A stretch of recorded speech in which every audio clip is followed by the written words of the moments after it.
آپ دیکھ لیں کہ ریکو کو دیکھ لیں، اربوں کھربوں ڈالر کے خزانے اس میں دفن ہیں، لیکن آج بھی ہم ان کو نہیں نکال سکے، اور قوم کو ہم اپنا اس سے فائدہ حاصل کرنے سے ہم نے ابھی تک روک رکھا ہے۔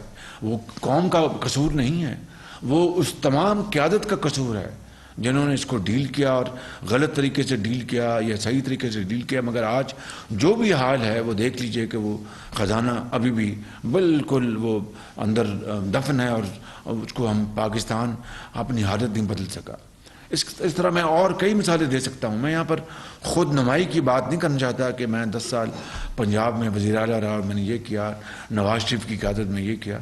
میں آج آپ کے سامنے میں ایک دکھی دل کے ساتھ جو 75 سالہ جو ہمارے جو دکھ ہیں، میں ان کا اپنا بیان ان کو کر رہا ہوں، اس لیے کہ ہمیں آج ان کو سامنے رکھ کر اور یہ اگر ہم فیصلہ کر لیں کہ نہیں، ہم تاریخ کا رخ موڑ دیں گے اور دریاؤں کو عبور کریں گے اور سمندروں کو پار کریں گے اور پہاڑوں کو ان کو ول کم اوور، تو پھر اللہ تعالیٰ راستہ دے گا۔